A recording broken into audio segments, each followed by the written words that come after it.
आप सभी का होम साइंस क्लासेस में स्वागत है। तो चलिए आज का वीडियो स्टार्ट करते हैं। सबसे कठिन डैश धब्बे को छुड़ाना है। इनमें से कौन सा धब्बा है जिसको छुड़ाने में बहुत ही समस्या उत्पन्न होती है? तो इनमें से वनस्पति, प्राणिज, अज्ञात और जंग। जब हमें पता ही नहीं चलेगा कि किस टाइप का धब्बा है, किसके अंतर्गत आता है, वनस्पतिक है या प्राणिज है या फिर जंग, जब पता नहीं चलेगा तो हम इसका कैसे इसको छुड़ाएंगे, किन टेक्निक का यूज़ करके हम इसको छुड़ाएंगे। तो सबसे जिसके बारे में पता नहीं होगा तो उसको छुड़ाने में हमें बहुत ही समस्या उत्पन्न होगी। ठीक है, ऑप्शन सी बिल्कुल सही है। नेक्स्ट है, निम्नलिखित में कौन सा मिश्रित वस्त्र है? तो इसमें कौन से ऐसे वस्त्र हैं जिसमें मिश्रित धागों का यूज़ किया जाता है? अलग अलग टाइप के धागों को मिलाकर वस्त्र की बुनाई की जाती है। ठीक है, वस्त्र बुने जाते हैं। तो इनमें से कॉटस वूल जो होते हैं वो भी मिश्रित है। टेरी सिल्क, टेरिकॉट, ये सभी मिश्रित धागों को मिलाकर वस्त्र बनाए जाते हैं, बुने जाते हैं। तो इनमें से सभी आंसर्स का सही है। नेक्स्ट है,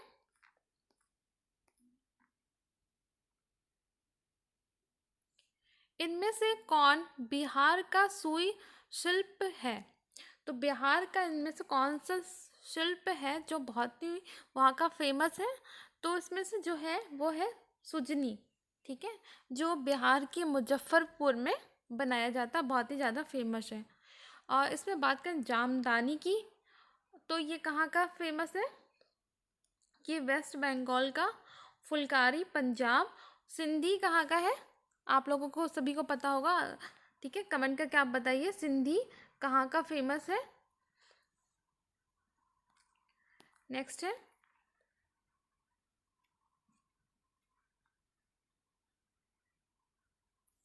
कपड़ों के चयन में किन किन बातों का ध्यान देना चाहिए? जब हम कपड़े खरीदते हैं तो किन किन बातों का ध्यान देना चाहिए? तो इनमें कपड़ों की किस्म, हाँ वो किस टाइप का है, किस धागों का बना हुआ है, ठीक है, उसका ध्यान देना चाहिए बिल्कुल। ऑप्शन बी है कपड़ों की सिलाई, हाँ उसकी सिलाई भी देखनी चाहिए कि ठीक से सिलाई हुई है कि नहीं, या उसका सिलाई उभरा तो नहीं है। तो इन बातों का भी ध्यान देना चाहिए। और तीसरा है शैली एवं फैशन, कि अब आप फैशन भी देखेंगे कि हाँ इस टाइप में अब ये फैशन चल रहा है कि नहीं। ये नहीं कि पुराना जो ओल्ड फैशन है वो आप खरीदेंगे, नहीं, आप फैशन का भी ध्यान देते हैं कि हाँ आज के ज़माने में वो फैशन है कि नहीं। ठीक है, तो ये सारे ऑप्शन सही है, तो इसका आंसर क्या होगा? ऑप्शन डी, इनमें से सभी। नेक्स्ट है, वनस्पतिक धब्बा है, तो इनमें से जो ऑप्शन इनमें से वनस्पतिक धब्बा कौन सा है? तो इसमें फल जो है वो एक प्रकार का वनस्पतिक धब्बा, जिसमें इसमें फल सब्जियां जो भी आएंगी वो क्या होता है? वनस्पति धब्बा के अंतर्गत आता है। और ये अंडा, मांस, ये सब क्या है? वो है वाणिज्य में जो जानवरों से, ठीक है, मांस वांस ये है। वनस्पतिक में तो फल सब्जियां आ जाती हैं। नेक्स्ट है, वस्तुओं को वस्तुओं के चयन को प्रभावित करने वाला कारक है। हम जब वस्त्र खरीदते हैं तो कौन से हमारे कारक है जिसको हम ध्यान में रखकर वो खरीदते हैं? जैसे कि प्रयोजन एवं टिकाऊपन। हम जब खरीदते हैं तो हम ये सोच के लेते हैं कि हाँ वो लंबे समय तक चलेगा, जल्दी खराब नहीं होगा। ठीक है, एक ये कारक है। ऑप्शन बी, कार्य क्षमता एवं मौसम के अनुकूलता। ठीक है, उसकी कार्य क्षमता में जैसे कि आज लिए तो ये नहीं कि 2 दिन के बाद धुलाई करके वो ख़राब हो जाए, फटने लगे या उसका कलर चला जाए। तो हम ये नहीं सोचते, हम सोचते कि हाँ वो अच्छा चलता रहे, जल्दी ख़राब नहीं हो। और मौसम के अनुकूल, क्योंकि जैसे कि आज मौसम है ठंड का, तो हम ठंड के अनुसार कपड़े लेंगे। ठीक है, तो ये भी एक ऑप्शन सही है। ऑप्शन सी है उचित रंग, फैशन, शैली एवं मूल्य। ठीक है। अब ये हम सभी बातों का ध्यान रखते हैं कि उसका रंग अच्छा हो। अब ये नहीं कि मौसम के अनुकूल हम रंग ना लेके गर्मी में हम काले कपड़े पहन रहे हैं, उसमें हमें सॉफ्ट कपड़े, ऐसे सॉफ्ट रंग, लाइट कलर पहनते हैं। फैशन की, हाँ, ओल्ड फैशन ना हो, फैशन के अनुकूल हो, शैली या मूल्य भी अच्छा हो, कि हमें ये नहीं कि हम भारी दाम देकर आ गए, इसको ऐसे मूल्य कम से कम हो और अच्छी टिकाऊ, सारे हम बातों का ध्यान रखकर ही वस्त्र का चुनाव करते हैं। तो ये ऑप्शन डी सही है इनमें से सभी। नेक्स्ट है,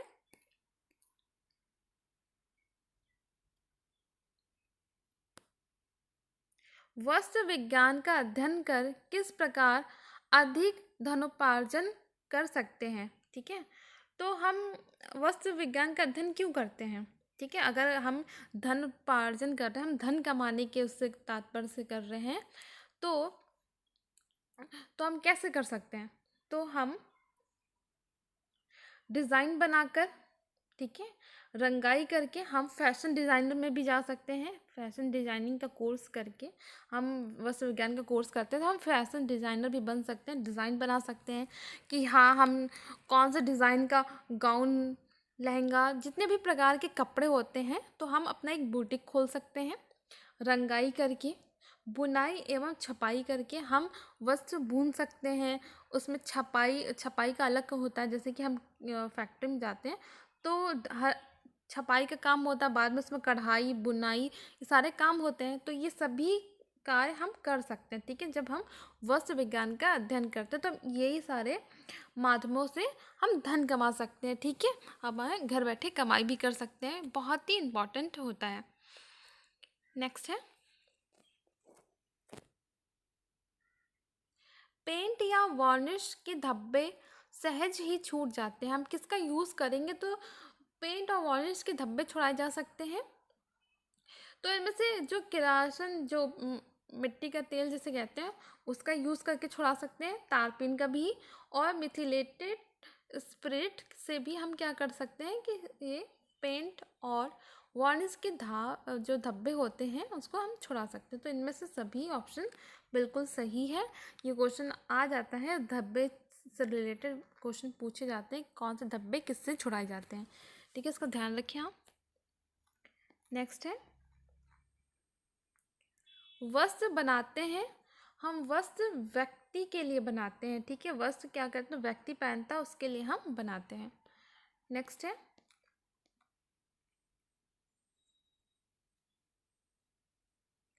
वनस्पतिक दाग धब्बों को किस माध्यमों द्वारा हटाया जाता है?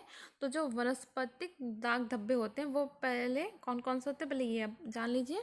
जो फल और जो सब्जियां होती हैं वो वनस्पति के अंतर्गत आते हैं, जो दाग धब्बे होते हैं उनके अंतर्गत आते हैं, ठीक है। तो उसे हम किसके द्वारा छुड़ा सकते हैं? तो हम बोरेक्स पाउडर का यूज़ करके, अमोनिया, वॉशिंग सोडा, जो है सभी पदार्थों का यूज़ करके हम छुड़ा सकते हैं, ठीक है, कपड़ों पे जो भी दाग धब्बे लग गए। नेक्स्ट है, वस्त्र आवश्यक है। तो वस्त्र जो होते हैं वो किस लिए आवश्यक है? शरीर को आवरण प्रदान करने हेतु, हमें शरीर को ढकने के लिए आवश्यक होते हैं, बिल्कुल सही। शरीर को गर्म रखने के लिए, हाँ, जब हम ठंड के मौसम में वस्त्र पहनते हैं, किस लिए? क्योंकि हमारे शरीर को ठंडा से बचाने के लिए। सामाजिक प्रतिष्ठा हेतु, जितने अच्छे वस्त्र, चमकदार, अच्छे महंगे वस्त्र होंगे वो आपके प्रतिष्ठा को दर्शाते होंगे कि आप अमीर हैं, गरीब हैं, कैसे हैं। अगर फटे पुराने वस्त्र पहन रहे हैं तो आप गरीब हैं, वो आपको दिखाने के लिए होते हैं वस्त्र, सामाजिक। इनमें से सभी, तो ये ऑप्शन बिल्कुल सही है, इनमें से सभी।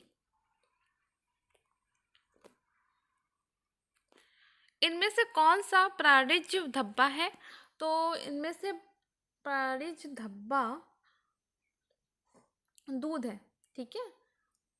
फल, सब्जियां, ये फूल, ये सब क्या है? वनस्पतिक दाग धब्बे होते हैं। नेक्स्ट है, जंग का धब्बा है।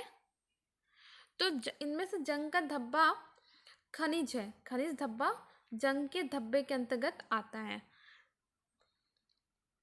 नेक्स्ट है, और आपको पता ही होगी प्राणिज धब्बा क्या है, ठीक है, दूध, अंडा, मांस, मछली। खनिज धब्बा आपको पता है, जंग इसके अंतर्गत आ गया। चिकनाई युक्त धब्बा, घी, तेल, वनस्पति, फल, सब्जियां, घास के धब्बे, ये सब क्या है? वनस्पतिक धब्बे के अंतर्गत आते हैं। नेक्स्ट है बैंगनी रंग है, तो ये द्वितीयक रंग कहलाता है, बैंगनी। ठीक है।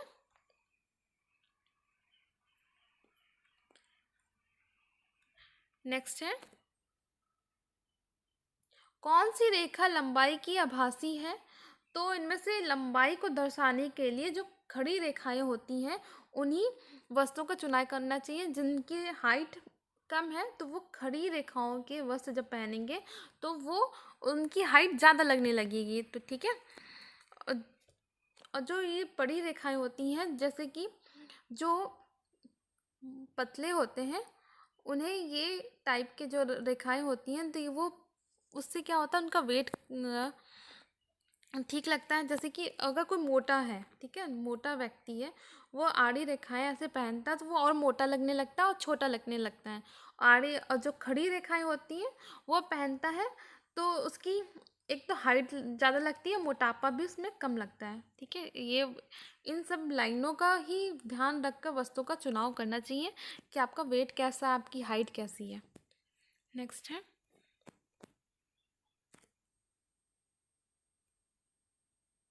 कीड़ों को वस्त्रों से दूर रखने के लिए निम्न में से किसका प्रयोग करना चाहिए? तो जो कपड़ों में कीड़े लग जाते हैं उनको कैसे दूर कर सकते हैं? तो सूखी नीम की पत्तियां, हाँ, कपड़ों में क्या किया जाता है, सूखी नीम की पत्तियां रखने से भी कीड़े दूर रहते हैं।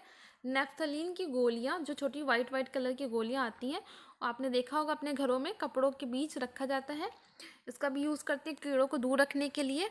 समाचार पत्र की स्याही, जो समाचार पत्र की स्याही है उनसे भी कीड़े दूर रहते हैं। ठीक है। तो ये ऑप्शन बिल्कुल सही है। इनमें से सभी का यूज़ करके हम कपड़ों से कीड़ों को दूर रख सकते हैं। नेक्स्ट है वस्तुओं के चुनाव को प्रभावित करने वाले तत्व हैं। जब हम वस्त्र खरीदते हैं तो हम बाहरी आकृति देखते हैं, रंग का देखते हैं कि रंग कैसा है, कपड़ों की गुणवत्ता। मतलब ऑप्शन डी बिल्कुल सही है।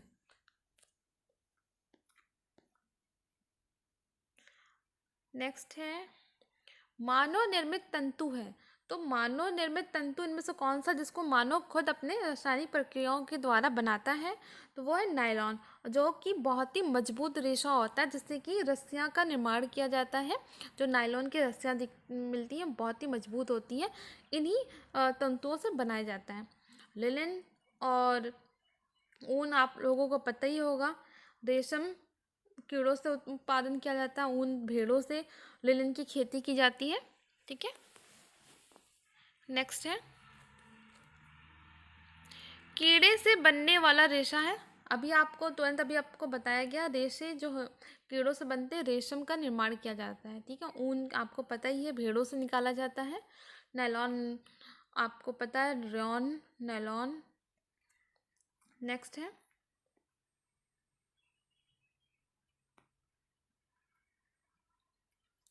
वस्तु का चयन एवं खरीदारी निम्न में से किस पर निर्भर करता है? बहुत बड़ी क्वेश्चन आ गया है। वस्तु का चुनाव हमें और खरीदारी किस पर निर्भर करता है? प्रयोजन, मूल्य, ऋतु, इन सभी पर करता है। ठीक है।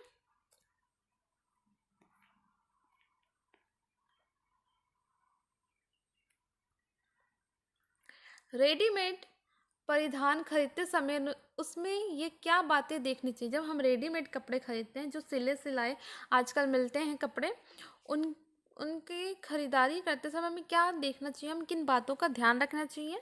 तो उनमें हमें फैशन के अनुकूल बिल्कुल ध्यान रखना चाहिए, हम रखते भी हैं। जब भी हम खरीदते हैं तो पहले देखते हैं कौन सा फैशन चल रहा है, पहनने वाले पर अच्छा लगे। जब हम खरीदते हैं तो देखते हैं कि हाँ, जिसके लिए खरीद रहे हैं उसके लिए उस पर अच्छा लग रहा है कि नहीं, मर्यादा एवं शालीनता पूर्वक हो। ऐसा भी नहीं हो कि हम उसको पहनने में कंफर्टेबल ना हो। ठीक है। वो ऐसे अच्छा भी नहीं हो। ठीक है। इन सभी बातों का ध्यान रखकर हम खरीदते हैं रेडीमेड कपड़े। नेक्स्ट है परिधान का चुनाव कैसे करना चाहिए? हमें परिधान का चुनाव रचना, सेवा क्षमता, फिट एवं सूट, ठीक है। इन सभी का हम ध्यान में रखते हैं, इन सभी बातों का, कि उसकी रचना कैसे है, ठीक है, उसके डिज़ाइन कैसे, उसकी सेवा क्षमता कितनी है, कि कब तक चलेगा, कितने टाइम तक, जो टिकाऊपन होता है उसका ध्यान रखना चाहिए। फिट एवं सूट, वो आप पे फिट हो रहा है कि नहीं, ठीक है। ये नहीं कि आपने कपड़े खरीदे, वो आपको लूज़ हो रहा है, जिससे कि आप और उसमें अच्छे नहीं लगेंगे, वो आप पे सूट नहीं करेगा। तो हम इन सभी बातों का ध्यान रखते हैं। परिधान लेते समय क्या देख कर लेना चाहिए? उसका आकार स्थायी हो, रचना उपयुक्त हो, रंग पक्का हो, इन सभी बातों का हम ध्यान रखते हैं। दाग धब्बे छुड़ाने का सिद्धांत है। जब हम दाग धब्बे छुड़ाते हैं, उसका सिद्धांत क्या है? तो उसका सिद्धांत है इनमें से कपड़ों की जांच करना, ठीक है। पहले हमें ये पता होना चाहिए कि किस टाइप का कपड़ा है, तभी हम किसी भी प्रकार का केमिकल हम यूज़ कर सकते हैं। अगर दाग धब्बे जब हम छुड़ाते हैं, तो जैसे कि सिल्क कपड़ा है, तो हम इसमें किसी भी जो एसिड वाला जो पदार्थ होता है, रासायनिक पदार्थ, इसमें नहीं यूज़ कर सके, क्योंकि कपड़ा उसका ख़राब हो जाएगा। तो पहले हमें पता होना चाहिए कि ये कॉटन है, सिल्क है, या किस टाइप का कपड़ा है, तभी हम दाग छुड़ाने वाले एजेंट्स का यूज़ कर सकते हैं, ठीक है। अगर आपको वीडियो पसंद आए तो प्लीज़ वीडियो को लाइक करें, शेयर करें और चैनल को सब्सक्राइब करें।